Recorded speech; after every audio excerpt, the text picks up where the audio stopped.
कार्यक्रमका साथमा राष्ट्रिय वाणिज्य बैंक, किनकि हामीले बुझेका छौं आफ्नो भनेको आफ्नै हुन्छ। कुमारी बैंक, सबैका लागि सधैँका लागि। मेगा बैंक नेपाल लिमिटेड, विश्वास जित्दै अघि बढ्दै। लक्ष्मी बैंक, लक्ष्य छ, लक्ष्मी बैंक छ। साङ्ग्रिला डेभलपमेन्ट बैंक लिमिटेड, स्थानीय विकासको आधार। Prime life insurance company limited, सुरक्षित भविष्य। Lumbini general insurance company limited, ensuring risks for prosperity. NIBL Ace Capital, managing shares, managing investments. पछिल्लो एक दशकमा नेपालमा 39,50,000 रोजगारी थपिएको छ। विश्व बैंकले सन् 2008 देखि 2018 सम्मको विश्लेषणका आधारमा यो तथ्याङ्क सार्वजनिक गरेको हो। उता लकडाउन र निषेधाज्ञाले नेपालका करिब 2 लाख व्यवसाय सधैँका लागि बन्द भएका छन्। तथ्याङ्क विभागका अनुसार अहिले मुलुकमा 9,23,356 उद्योग प्रतिष्ठानहरू छन्। नमस्कार, कार्यक्रम अर्थको आजको श्रृङ्खलामा म आकांक्षा उपाध्याय स्वागत गर्दछु। आज हामी ब्याङ्कहरूले अब कर्जाको ब्याज दर आफू खुसी परिमार्जन गर्न नपाउने, पटकको लकडाउन र निषेधाज्ञाले आर्थिक क्षेत्र कमजोर र मल अभावले यो वर्ष पनि धान उत्पादन घट्ने अनुमान लगायत साताका थप आर्थिक गतिविधि लिएर उपस्थित भएका छौँ। आउनुहोस् आजको कार्यक्रम सुरु गरौँ।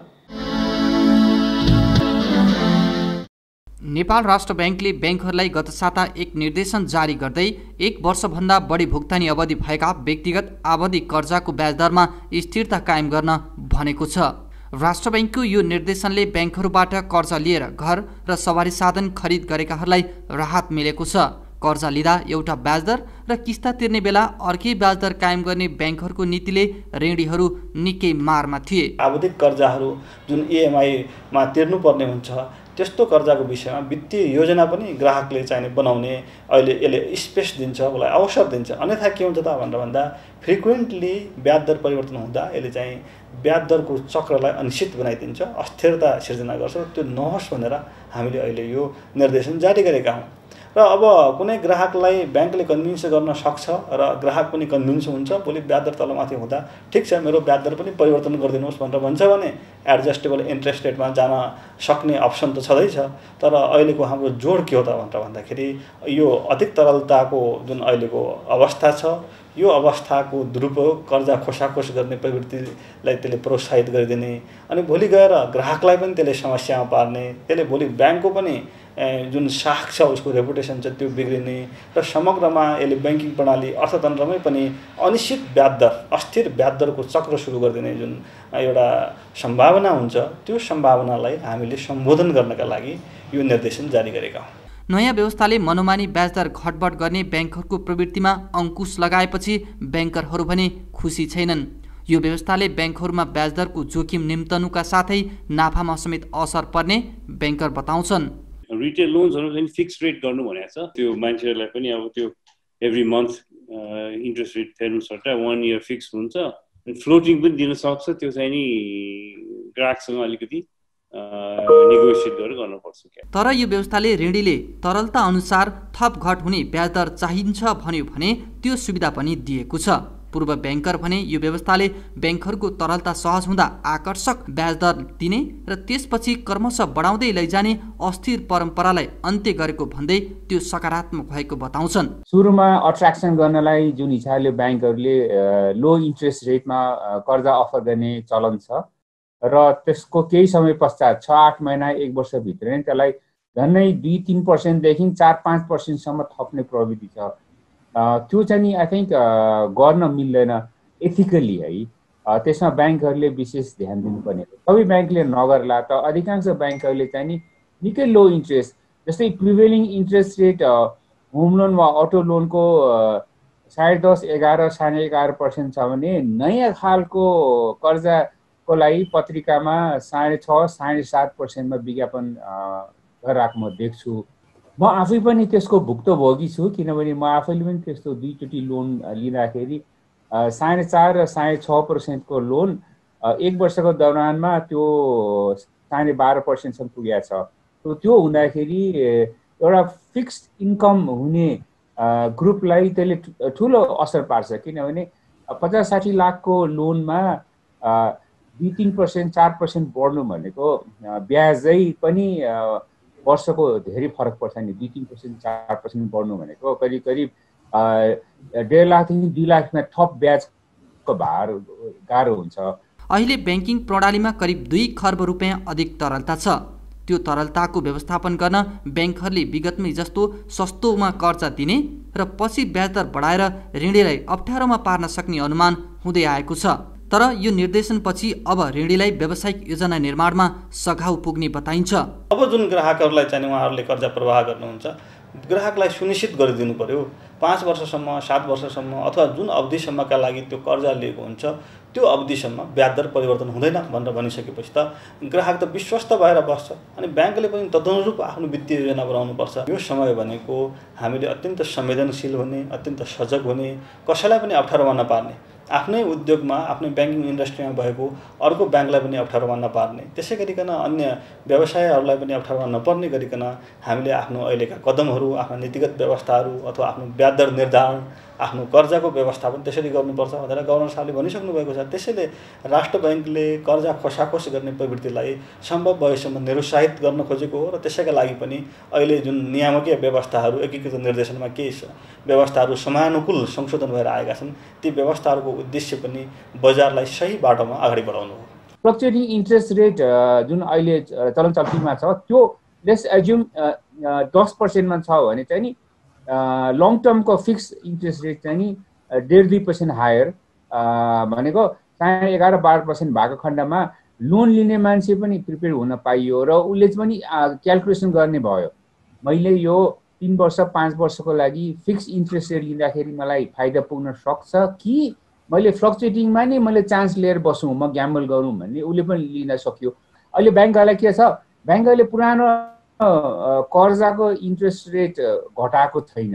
जस्तै होम लोन जसको 12 थियो उसको 12 छ, अलिक 0.5% घटायो होला। गत आर्थिक वर्षको असार मसान्तसम्मको तथ्याङ्क अनुसार ब्याङ्कहरूले कुल कर्जाको 8% अर्थात् 2 खर्ब 52 अर्ब रुपियाँ घर कर्जा र 5% अर्थात् 1 खर्ब 74 अर्ब रुपियाँ सवारी कर्जा प्रवाह गरेका छन्। थप सामग्री बाँकी नै छ, हामी सँगै रहनुहोला।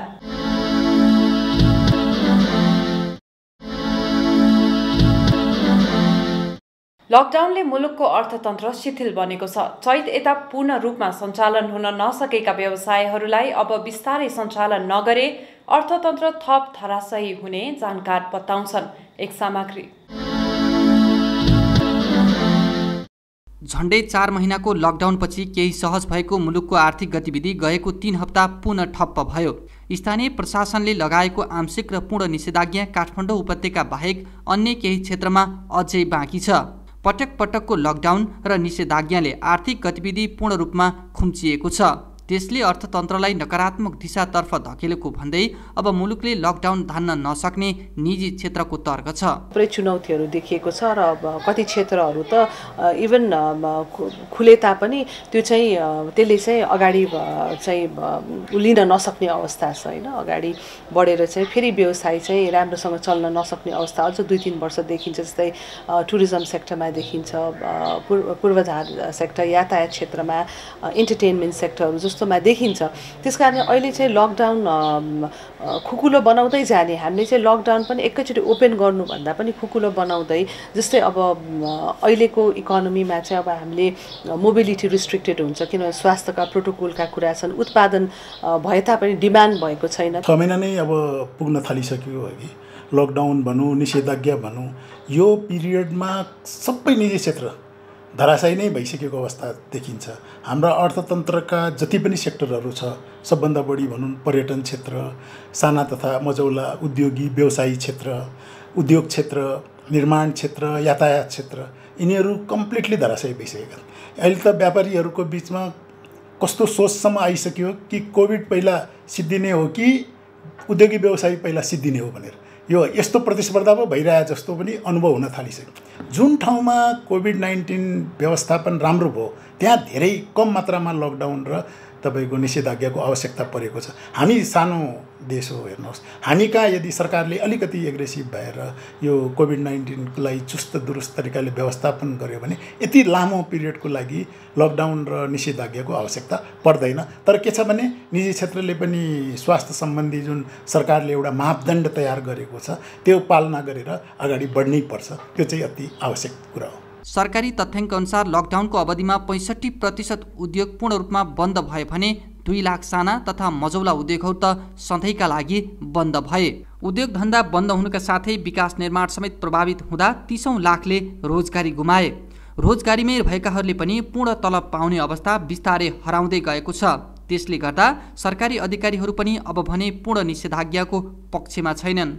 व्यावसायिक गतिविधिहरू सङ्कुचित भयो भने त्यसबाट आर्थिक गतिविधि सङ्कुचित हुन्छ, त्यसले अर्थतन्त्र नकारात्मक दिशातर्फ जान्छ। अब विश्वव्यापी रूपमा अर्थतन्त्रहरू धराशायी बन्दै गइरहेको, कमजोर बन्दै गइरहेको परिप्रेक्ष्यमा हामीले पनि अब हामीले बुद्धिमत्तापूर्ण ढङ्गबाट हामी काम गर्न सकेनौँ भने, यसलाई अर्थतन्त्रलाई चलाउने कुनै उपायहरू वैकल्पिक उपायहरू खोज्न सकेनौँ भने यसले अन्ततोगत के गर्छ भने भोलि अर्थतन्त्रलाई नकारात्मक असर पर्छ। त्यसैले अहिलेको अवस्थामा हामीले के गर्नु छ भने स्वास्थ्य जोखिमबाट सिर्जना हुन सक्ने चुनौतीहरूलाई सामना गर्दै आर्थिक गतिविधिलाई सञ्चालन गर्नुको विकल्प रहँदैन। अर्कोतर्फ राजस्व सङ्कलनमा कमी आउँदा सरकारी ढुकुटी पनि रित्तिँदै गएको छ। विगत 6 महिनादेखि आर्थिक गतिविधि एकदमै सुस्त छ। यसले चालु आर्थिक वर्षको वृद्धिलाई नै प्रभावित पार्न सक्ने जानकार बताउँछन्। सङ्क्रमण कहिले अन्त हुन्छ यकिन छैन, त्यसले आर्थिक गतिविधिलाई थप खुम्च्याउने पक्का छ। विदेशमा पनि लकडाउन, नेपालमा पनि लकडाउन र पटक पटकको अलिकति अव्यवस्थित लकडाउनको कारणले हाम्रो अर्थतन्त्रले रियल सेन्स, यसलाई मैले ठ्याक्कै नेपाली शब्द आएन, रियल सेन्समा 40 देखि 42% अर्थतन्त्र सङ्कुचित भएको छ रियल सेन्समा। त्यो कारणले अरू संस्थाहरूले, अरू संस्थागत आर्थिक निकायहरूले भनेकोसँग यो फरक अथवा एक्जाजरेटेड अलि बढाइ चढाइ गरेको जस्तो देखिन्छ। तर यहाँ मैले केमा भनिरहेको छु त यो हाम्रो किन्न सक्ने क्षमता र हाम्रो एक्सचेन्ज रेट दुइटै के भइरहेछ त भन्दा हाम्रो इन्फ्लेसन अहिलेसम्म रिलेटिभली इन्डियाको भन्दा बढी हुनु र त्यसलाई एडजस्ट गर्दाखेरि हाम्रो किन्न सक्ने क्षमता कम हुनुको कारणले हाम्रो अर्थतन्त्र 40% चाहिँ सङ्कुचित भएको छ यो क्वार्टरमा, यो लकडाउनको कारणले। लामो समयमा प्रभाव त कसरी पर्यो भन्दा यसको प्रभाव चाहिँ शिक्षामा, स्वास्थ्यमा, अरू आन्तरिक तपाईँ र म बीच, व्यक्ति बीचको ट्रस्टमा, भनेको व्यक्तिले खर्च गर्ने तरिका, व्यक्तिले लगानी गर्ने तरिका, व्यक्ति बनेको जुन समाजभित्रको अन्तर्क्रियाले जसले अर्थतन्त्र बन्छ भनेको यो विकासको एङ्गलमा पनि, विकासको दृष्टिकोणबाट पनि यसमा के देखिने भयो त भन्दा चाहिँ यो अलिकति हाम्रो समाज पछाडि पर्ने, नेपाली अर्थतन्त्र पछाडि पर्ने देखियो। रोजगारी, विप्रेषण र उद्योग सबै क्षेत्र प्रभावित हुँदा त्यसको असर दीर्घकालसम्म रहने अनुमान छ। थप सङ्कट लम्बिँदै गए त्यसले बेरोजगारी र गरिबी बढाउनुका साथै अन्य सरकारी लक्ष्यहरू समेत प्रभावित हुन सक्ने जानकार बताउँछन्। जबसम्म आर्थिक गतिविधिहरू पूर्ण रूपले सञ्चालनमा हुँदैन र चेन लिङ्क हुन्छ क्या, जस्तो उद्योग पनि सञ्चालन हुनु पर्यो, पहिला त उद्योगमा कच्चा पदार्थ पुग्नु पर्यो, उद्योगमा मजदुर हुनु पर्यो, उद्योग सञ्चालन हुनु पर्यो, त्यहाँबाट वितरण प्रणाली सहज हुनु पर्यो, त्यो तपाईँको डिस्ट्रिब्युसनको क्षेत्रमा त्यो माल सामानहरू पुग्नु पर्यो, डिस्ट्रिब्युसनबाट पसलहरूमा माल पुग्नु पर्यो र ग्राहक पनि त्यो पसलमा पुग्ने सहज वातावरण हुनु पर्यो एकदम। त्यो नभइकन त पूर्ण रूपले आर्थिक गतिविधि सञ्चालन हुन सक्दैन। त्यसैले अहिले पनि हामी धेरै ठुलो लसमा छौँ भन्ने कुरा त हाम्रो तथ्याङ्कहरूले पनि देखाइहाल्छ आगामी दिनमा आउने कि हामी पनि कति नकारात्मक जान्छौँ भनेर। नेपालकै जस्तो अर्थतन्त्र भएको देश ठ्याक्कै भेटिँदैन। त्यो नभएपछि के हुनु पर्यो त भन्दा केही कुरा केही देशबाट पाठ सिक्नु पर्यो। अब कोरोना नै कम फैलिन दिन सफल भएका देश भियतनाम, इन्डोनेसियाहरूले गरेको जस्तो गरी यो औपचारिक सङ्गठन अथवा सत्ता मात्रै होइन, अनौपचारिक सत्ता सङ्गठन पनि कुनै तरिकाले चाहिँ परिचालन गरेर यसलाई चाहिँ अलिकति ट्र्याक गर्नु पर्यो। ट्र्याक गर्न सकिन्छ होला। यो औपचारिक सङ्गठन अथवा सत्ता मात्रै होइन, अनौपचारिक सत्ता सङ्गठन पनि कुनै तरिकाले चाहिँ परिचालन गरेर यसलाई चाहिँ अलिकति ट्र्याक गर्नु पर्यो। ट्र्याक गर्न सकिन्छ होला त्यो चाहिँ रोक्ने हिसाबले। अब रोकेर मात्रै भएन, केही न केही सेवा शर्त सुविधाका प्याकेजहरू कहिले शर्तसहित र कुनै बिना शर्त सरकारले दिन पर्यो, उठाउनु पर्यो। लोकल लेभलको मर्नै दिने स्थिति, एक थरी मान्छे मर्ने नै स्थिति आयो, एक थरी मान्छेले चाहिँ आफ्नो बिजनेस पनि डुब्ने भयो। ऊ धनी भएर बिजनेसम्यान भएको थिएन कि ऊ आफ्नो रोजीरोटी साथसाथ 1-2 जना मान्छेलाई रोजगारी दिन्थ्यो, तिनीहरू पनि डुब्ने भए। तिनीहरूको सही पहिचान गरेर सही प्याकेज अथवा उनीहरूलाई पैसा सहयोग गर्दा हुने हो कि उनीहरूलाई अरू केही सहयोग गरेर हुने हो भन्ने कुरा पहिचान नै गर्न नसक्ने स्थिति रहेछ नेपालमा। त्यो पहिचान गर्नलाई पनि र चेक एन्ड ब्यालेन्स जसरी हामीले पहिला गर्ने गरेका थियौँ, जुन सोसल अडिट भनेर यो लोकल लेभलकै मान्छेले चाहिँ यो काम भयो कि भएन, यो काम ठिक भयो कि भएन, सबभन्दा चाहिएको कसलाई हो सहायता शर्त सुविधा भन्ने कुरा चाहिँ लोकल लेभलमा नै पहिचान। उसो त नेपाल राष्ट्र ब्याङ्कको यस अघिको सर्वेक्षण अनुसार अहिलेकी अवस्थामा सामान्य अवस्थामा फर्कन 1 वर्षभन्दा बढी समय लाग्छ। तर दिन प्रतिदिन बढ्दो सङ्क्रमणले सामान्य अवस्थामा फर्कने वातावरण तत्काल निर्माण हुने छाँटकाँट देखिँदैन। भर्खरै प्रस्तुत गर्यो लकडाउनले आर्थिक क्षेत्रमा पारेको प्रभाव सम्बन्धी सामग्री। अबको पालो ब्रेकको।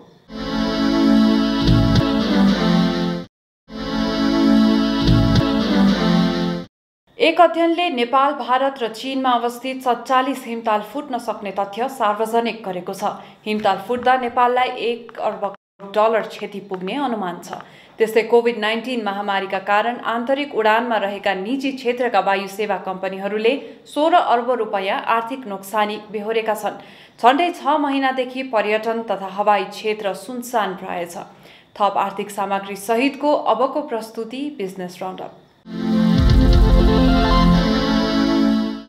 सरकारले करदाताहरूलाई समयमै कर तिर्न आग्रह गरेको छ। कोरोना महामारीले सङ्कटमा परेको बेला यसअघि करदाताहरूको समस्यालाई बुझेर सरकारले कर चुक्ताको समय पटक पटक थप गरेको भन्दै अर्थ मन्त्रालयका राजस्व सचिव रामशरण पुरासैनीले चालु आर्थिक वर्षमा भने सक्नेले समयभित्रै कर तिरेर राज्यलाई सहयोग गर्न आग्रह गर्नुभयो। टिडिएस पनि के हो भन्दाखेरि जसले अरूकोलाई भुक्तान दिँदा अरूको तर्फबाट आयकर कटागर अप्सन राखेको छ त्यसलाई टाइममा लगाएर बुझाइदिने हो, होइन अब भुक्तानी दिएको छैन, टिडिएस गरेको छैन भने त्यो पनि परेन।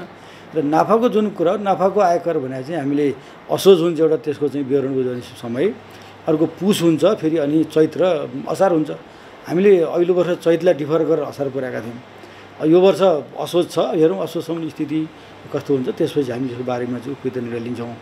र म एउटा कुरो के आह्वान गर्छु, एउटा तपाईँ अहिले मार्फत भन्दाखेरि यो कार्यक्रम मार्फत चाहिँ भन्दाखेरि के भने कर तिरेर सहयोग गर्नलाई खालि अपिल गर्छु चाहन्छु म सम्पूर्ण करदातालाई, सम्पूर्ण उद्योग व्यवसायीहरूलाई कर तिरेर सरकारलाई सहयोग गर्ने हो। यो चाहिँ त्यो अहिलेको अवस्थामा जसले सक्नुहुन्छ, सक्ने मान्छेले, आय हुने मान्छेले कर जस्तो मूल्यवृद्धि कर जसले उठाउनु भएको छ, जसले टिडिएस काटेर राख्नु भएको छ, उहाँहरूले चाहिँ सकेसम्म होइन सरकारलाई सहयोग गरिदिने हिसाबले चाहिँ कर बुझाइदिनु हुन चाहिँ म समग्र करदाताहरूलाई म अनुरोध आह्वान गर्न चाहन्छु। कोरोनाले आर्थिक क्रियाकलाप शिथिल हुँदा विगत 6 महिनादेखि सरकारको राजस्व सङ्कलन प्रभावित हुँदै आएको छ। राजस्व सङ्कलन प्रभावित हुँदा विकास निर्माण, दैनिक प्रशासनिक कार्य सञ्चालन र कोरोना महामारीसँग जुझ्न समस्या हुने सचिव पुरासैनीको भनाइ छ। राजस्व भनेको नेपाल सरकारको खर्च प्रणालीको लागि चाहिँ सबभन्दा महत्त्वपूर्ण स्रोत हो। हामीले राजस्व उठाउन सकेनौँ भने खर्च नै गर्न सक्दैनौँ। यता हामीले कोभिडसँग जुझ्नलाई, सरकारको दैनिक प्रशासन सञ्चालन गर्नलाई, विकास आयोजना सञ्चालन गर्नलाई र सरकारले आवश्यकता अनुसारका आफ्नो अरू सरकारी दैनिक कार्यहरू सञ्चालन गर्नुको लागि सरकारको खर्चको मुख्य स्रोत भनेको राजस्व हो। राजस्व उठाउन सकिएन भनेदेखि हामीले काम अगाडि बढाउन नसक्ने हुनाले सरकारको कर उठाउने एउटा आधारभूत काम हो। कर उठाउने नै हो, फेरि कर उठाउने जनताको लागि हो। सरकारले कुनै आफ्नो लागि, मन्त्रालयले आफ्नो लागि कर उठाउनु त होइन, कर उठाउने भनेको जनताको लागि हो। र हाम्रो मूल्यवृद्धि करमा या आयकरको प्यानमा दर्ता हुने हाम्रा व्यवसायीहरूको, व्यक्तिहरूको, कर्पोरेटहरूको, कम्पनीहरूको चाहिँ दायित्व के हो भन्दाखेरि चाहिँ कर उठाइदिने सरकारको तर्फबाट कर उठाइ, खास गरी अग्रिम आयकर र मूल्यवृद्धि कर र अन्तःशुल्क चाहिँ सरकारको तर्फबाट उठाएर आफूले राख्ने र केही दिन आफूले राखेर निश्चित समयमा सरकार ढुकेर बुझाउने। उता व्यवसायीहरूले भने गएको 5-6 महिनादेखि व्यापार व्यवसाय बन्द भएकाले कर चुक्ताका लागि ताकेता गर्न नहुने माग राख्दै आएका छन्। अहिले देशभर रासायनिक मलको चरम अभाव छ। सरकारले पर्याप्त मल आपूर्ति गर्न नसक्दा देशभरका किसानले आवश्यक अनुसार मल नपाएका हुन्। यो वर्ष धान रोपाइका लागि मौसमले राम्रै साथ दिए पनि समयमा मल हाल्न नपाउँदा उत्पादन घट्ने चिन्ता किसानलाई छ। यो पाला लकडाउनले गर्दा रसायनिक मल पनि पाएको छैनौँ र अब यो धान पनि नहुने जस्तो छ। अब मल नहालिकन नहुने, त्यो भए अहिले धेरै चिन्तित छौँ। अब अहिलेको यो वर्षमा हामीले चाहिँ धानै भएन भने कसरी गुजारा गर्ने, आफ्नो जीविकोपार्जन कसरी गर्ने भन्ने समस्या पनि हामीले अहिले देखिराखेका छौँ। अब यसो लकडाउनका बेला अब खुल्या भेपर अब हुन्छ कि हुँदैन सर। अब यसो लकडाउन हामी कहाँ पाइने मलजल, अब धान भएका छन् सर, त्यति हो। यताउता मलजल अब पाएन। साल ट्रेडिङ कर्पोरेसन लिमिटेडले यो आर्थिक वर्षमा 10,400 मेट्रिक टन चाहिँ हामीले यो अनुदानित रासायनिक मल खाद डिएपी, युरिया, पोटास बिक्री वितरण गरेका छौँ। त्यस्तै गैर अनुदानित मल चाहिँ single super phosphate, ammonium sulphate गरी हामीले 2041 मेट्रिक टन हामीले वितरण गरेका छौँ।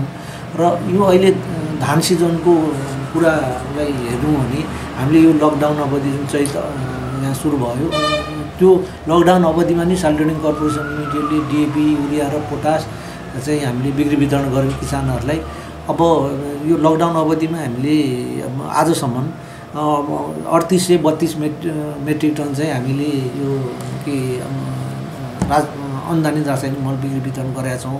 विज्ञहरूका अनुसार उत्पादकत्व वृद्धिका लागि मौसमसँगै मलको पनि उत्तिकै भूमिका हुन्छ। गत वर्ष कुल धान खेतीयोग्य जमिनको 94% धान रोपाई भएको थियो। तर कृषि तथा पशुपक्षी विकास मन्त्रालयका अनुसार यो वर्ष त्योभन्दा 4% बढी अर्थात् 98% क्षेत्रफलमा धान रोपाई भएको छ। मौसमले एकदम साथ दियो हेर्नुहोस्। त्यो हिसाबले अब यसपालि त रिकर्डै उत्पादन हुन्छ होला धानको भन्ने अनुमान गरिएको थियो। तर अब मलले साथ दिएन हेर्नुहोस्। फेरि त्यो वर्षाको साथै मल पनि अब युरिया विशेष गरेर यो टप ड्रेस गरी रोपाएपछि 2 फेर टप ड्रेस गर्ने हाल्ने भन्छौँ। 1 फेर चाहिँ रोपाई गरेको तपाईँको 20 देखि 25 दिनसम्म जहाँ गाज हाल्ने बेला अवस्था भन्छौँ हामी, त्यो बेलामा हाल्नु पर्छ। अनि अर्को चाहिँ नि रोपाई गरेको 40-50 दिनभित्र हाल्न पर्छ। त्यो भनेको चाहिँ नि तपाईँको बाला निस्किने बेला के तपाईँको बाला निस्किने पनि त्यो धानको बाला बाहिर निस्किने होइन, त्यो डाँठभित्रै त्यो बालाको संरचना सुरु भएको हुन्छ। त्यसलाई हामी पिआई स्टेज भन्छौँ, प्यानिकल इनिसिएसन स्टेज।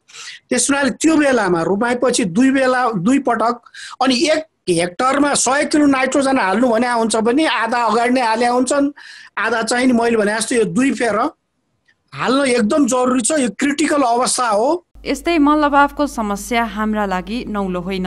प्रत्येक वर्ष जसो किसानले मलको समस्या झेल्दै आएका छन्। सरकारी तथ्याङ्क अनुसार धान रोपाईको क्षेत्रफलको आधारमा 8 लाख मेट्रिक टन मल आवश्यक पर्ने हुन्छ। तर 5 लाख मेट्रिक टन पनि आयात हुँदैन। जनसङ्ख्या बढिरहेछ, खेती गर्ने जमिन घटिरहेछ, माटोको उर्वरा शक्ति खुस्किरहेछ। त्यस हुनाले माटोको उर्वरा शक्ति राखेर दिगो रूपमा त्यो मलको चाहिँ नि सरकारले अब धान कहिले लगाउँछन्, गहुँ कहिले लगाउँछन् भने सरकारलाई थाहा छ नि। अनि त्यो सुरुदेखि नै हेर्नुहोस् 60 करोड पञ्चायतको बेलामा रकम हुन्थ्यो क्या अनुदान मलको। अनि त्यो बेलामा खालि रासायनिक मल, अहिले पनि खालि रासायनिक मलमा जोड दिया हुन्छ। खालि बोइल चालीमा मात्र यसो जैविक मल भन्छन्। तर मैले भने जस्तो त्यो आधा हाल्नुपर्छ। त्यसो रासायनिक मलको साथै यो जैविक मलहरू कोसेबालीहरू ढैँचा जस्तोमा पनि अनुदानको रकम गर्नु पर्यो। त्यो भने अनि सुनमा सुगन्ध हुन्छ। अभाव कम गर्नकै लागि भनेर सरकारले केही समय अघि मात्र बांग्लादेशसँग 50,000 मेट्रिक टन मल पैँचो मागेको छ। यी थिए आजका प्रस्तुतिहरू। थप आर्थिक गतिविधिका लागि हाम्रो अफिसियल वेबसाइट www.arthakartha.com लगइन गर्न सक्नुहुनेछ। आजको निर्धारित समय सकिएको छ। म लगायत सम्पूर्ण युनिटलाई बिदा दिनुहोस्। नमस्कार। यस कार्यक्रमका साथमा राष्ट्रिय वाणिज्य बैंक, किनकि हामीले बुझेका छौं आफ्नो भनेको आफ्नै हुन्छ। कुमारी बैंक, सबैका लागि सधैँका लागि। मेगा बैंक नेपाल लिमिटेड, विश्वास जित्दै अघि बढ्दै। लक्ष्मी बैंक, लक्ष्य छ, लक्ष्मी बैंक छ। साङ्ग्रिला डेभलपमेन्ट बैंक लिमिटेड, स्थानीय विकासको आधार। Prime life insurance company limited, सुरक्षित भविष्य। Lumbini general insurance company limited, ensuring risks for prosperity. NIBL Ace Capital, managing shares, managing investments.